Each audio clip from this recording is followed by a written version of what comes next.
नमस्कार, मैं अनिल शर्मा आपका एक बार फिर से स्वागत करता हूं आपके अपने YouTube channel commerce by Pathak sir में।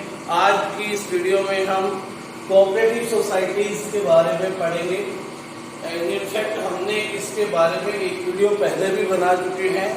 आज इसके एडवांटेजेस और डिसएडवांटेजेस हम इस वीडियो में करने वाले हैं। तो आइए देखते हैं क्या है इसके एडवांटेजेस। सबसे पहले है मेरिट्स या एडवांटेजेस ऑफ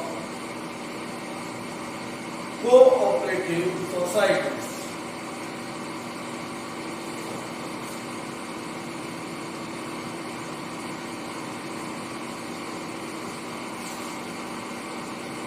नंबर 1, सबसे बड़ा ऑब्जेक्टिव मेरिट जो है इसकी वो वोटिंग राइट है। ठीक है, इक्विटी इन वोटिंग राइट। यहाँ पर मेंबर से वोट करवाई जाती है और हर मेंबर को वोट एक ही वोट करने का हक होता है, भले ही उसने कितनी ही कैपिटल क्यों ना लगा रखी है। ठीक है ना, एक व्यक्ति ने 1000 रुपए कैपिटल लगा रखी है, एक व्यक्ति ने 1 लाख रुपए लगा रखी है। ठीक है, इसके बेस पे आपको राइट ऑफ वोटिंग चेंज नहीं होता, हमेशा राइट ऑफ वोटिंग एक ही रहेगा, एक व्यक्ति एक ही वोट डाल सकता है। ठीक है बात। दूसरा बेनिफिट है इसका लिमिटेड लाइबिलिटी। लिमिटेड लाइबिलिटी इस फॉर्म ऑफ ऑर्गेनाइजेशन में जो लाइबिलिटी होती है मेंबर्स की वो क्या होती है, लिमिटेड होती है। उसमें मेंबर्स को जो पर्सनल प्रॉपर्टी है उसमें रिस्क नहीं होता। जितनी उन्होंने कैपिटल लगा रखी है ज्यादा से ज्यादा वही कैपिटल वो क्या कर सकते हैं, खो सकते हैं। उससे ज्यादा किसी भी तरह का रिस्क वो नहीं होता। यानी कि यहाँ पर हम क्या कह सकते हैं, लिमिटेड लाइबिलिटी। थर्ड है स्टेबल एग्जिस्टेंस। स्टेबल एग्जिस्टेंस, इसके एग्जिस्टेंस में स्टेबिलिटी है। इनफैक्ट पार्टनरशिप की तरह जब पार्टनर आता है या जाता है तो हमें पार्टनरशिप खत्म करनी पड़ती थी, नई पार्टनरशिप डेवलप करनी पड़ती थी। लेकिन यहाँ पर पार्टनर्स आते रहेंगे जाते रहेंगे, लेकिन ये फर्म कोऑपरेटिव सोसाइटी चलती रहेगी। इसलिए हम क्या कह सकते हैं, इसका सबसे स्टेबल क्या है, एग्जिस्टेंस बना रहता है। फोर्थ है इकोनॉमी इन ऑपरेशन।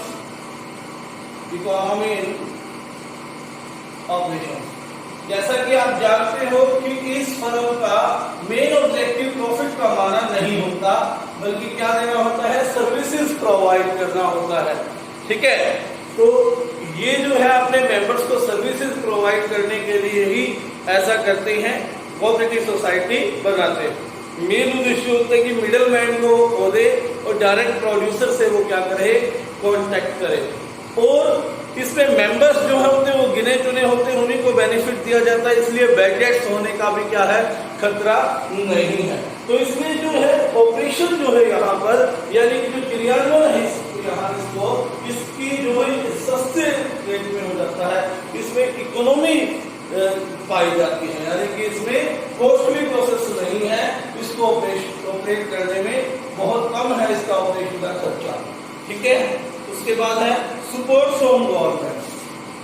गवर्नमेंट भी इस तरह की सोसाइटी को डेवलप करने के लिए वेरियस टाइप्स ऑफ सपोर्ट देती है।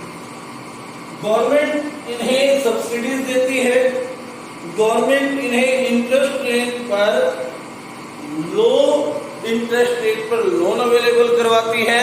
इनको टैक्स रिडक्शन, टैक्स बेनिफिट्स भी देती है, यानी कि कम टैक्स इनको पे करना पड़ता है। तो इस तरह की गवर्नमेंट के द्वारा इसको बेनिफिट होने का हमें लाभ मिल जाता है। Ease of formation, easy formation कह सकते हैं, इजी फॉर्मेशन। इसको फॉर्मेट करने के लिए आपको बस 10 अडल्ट मेंबर्स की आवश्यकता है। 10 ऐसे व्यक्ति जिनकी एज 18 साल प्लस हो चुकी है। तो वो कुछ थोड़ी सी लीगल फॉर्मेलिटीज है, ज्यादा पैसे नहीं लगते, ज्यादा लंबा प्रोसेस भी नहीं है, यानी कि ज्यादा लंबा टाइम और मनी नहीं लगता।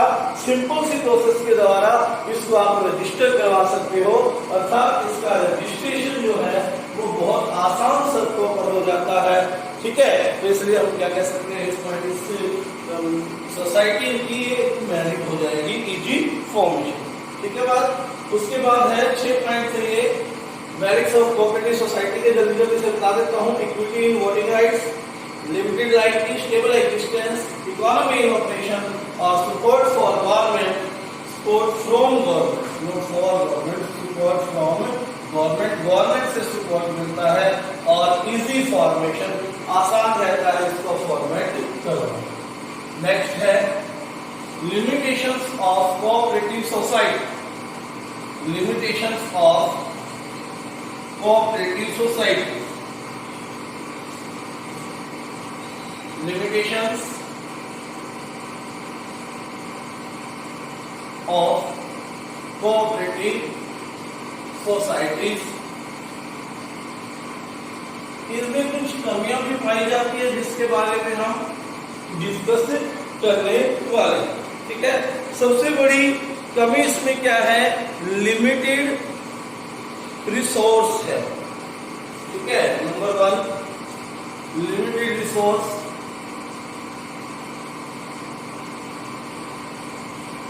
या लैक ऑफ फंड्स,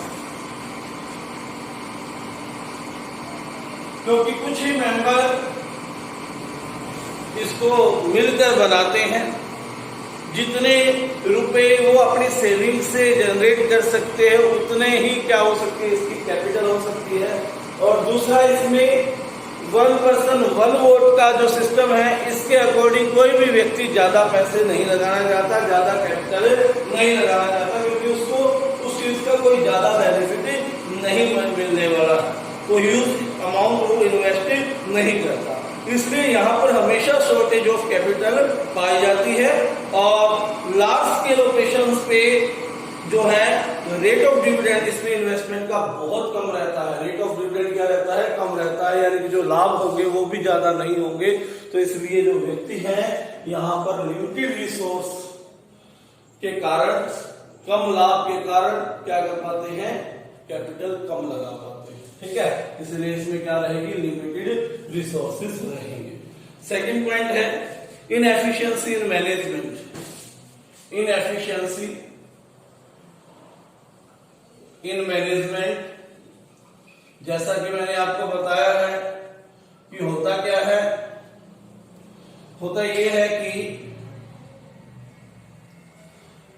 वोट डाली जाती है और वोट से मैनेजमेंट को चुना जाता है, ठीक है। अपनी वोट से क्या किया जाता है, मैनेजमेंट को चुना जाता है। जैसे आपको पता है अपनी मैनेजमेंट भी हर 3 साल में चुनी जाती है। तो इनएफिशिएंसी इन मैनेजमेंट में अब अगर मान लो बाई चांस जिसको चुना गया उसको मैनेजमेंट की ज्यादा नॉलेज नहीं है, वोटिंग अधिकार पे तो उसको चुन लिया गया, but he has not no knowledge, more knowledge about the management, तो it will be difficult to manage the organisation. उस ऑर्गेनाइजेशन को मैनेज करना बहुत मुश्किल हो जाएगा और वो डेफिनेटली क्या हो जाएगी, इनएफिशिएंसीज में चली जाएगी, लॉसेज में चली जाएगी और प्रॉपर उसमें वर्किंग जो है नहीं हो पाएगी। उसके बाद थर्ड पॉइंट इसमें है lack of secrecy, lack of secrecy. संस्था की जो गुप्त बातें हैं वो हमें डिस्क्लोज करनी होती है मीटिंग्स में, ठीक है। ओपनली मीटिंग में डिस्कस करते हैं, अकाउंट्स को भी पब्लिश किया जाता है, इसलिए इस बिजनेस के सीक्रेट्स को मेंटेन करना बहुत मुश्किल हो जाता है। उसके बाद फोर्थ पॉइंट है government control, government control. Government in पर कंट्रोल में करती है, गवर्नमेंट का डायरेक्ट पार्टिसिपेशन इससे बना रहता है। कोऑपरेटिव सोसाइटी बहुत सारे बेनिफिट्स लेती है गवर्नमेंट से, इसके बदले में गवर्नमेंट क्या करती है, कई सारे रूल्स एंड रेगुलेशंस इस पे लगा देती है। अकाउंट्स को ऑडिट करवाने से संबंधित अकाउंट सबमिट भी करवाने पड़ते हैं, ऑडिट भी करवाने पड़ते हैं। ऐसी रेगुलेशंस के कारण, रूल्स के कारण जो एफिशिएंसी है वो कम हो जाती है, फर्म में फ्लेक्सिबिलिटी कम हो जाती है। तो गवर्नमेंट कंट्रोल के कारण भी यहाँ पर एक लिमिटेशन हमारी बन जाती है। उसके बाद differences of opinions, fifth point है differences of opinion। यहां पर विचारों में डिफरेंस हो सकता है। किस तरह से हो सकता है? क्योंकि चांसेस हैं मेंबर्स के बीच में डिस्प्यूट होने के, क्योंकि मेंबर्स यहां पर क्या होते हैं, वोटिंग बेस पर बनते हैं और मैनेजमेंट में पार्टिसिपेट हर कोई करना चाहेगा। इसलिए दो अलग अलग व्यक्तियों के ओपिनियंस अलग अलग हो सकते हैं, जिसके कारण क्या हो सकता है, डिस्प्यूट बन सकता है। और जिस व्यक्ति में पावर ज्यादा होगी, यानी कि वो ज्यादा पावरफुल होगा, उसी को सभी फॉलो करेंगे। तो यहाँ पर हमेशा ओपिनियंस के डिफरेंस के कारण एक कॉन्फ्लिक्ट बनने के चांसेस रहते हैं। यदि अभी तक आपने इस चैनल को सब्सक्राइब नहीं किया है तो आप सब्सक्राइब कर लें और इस वीडियो को लाइक करके ज्यादा से ज्यादा शेयर करें। धन्यवाद। आज के लिए इतना।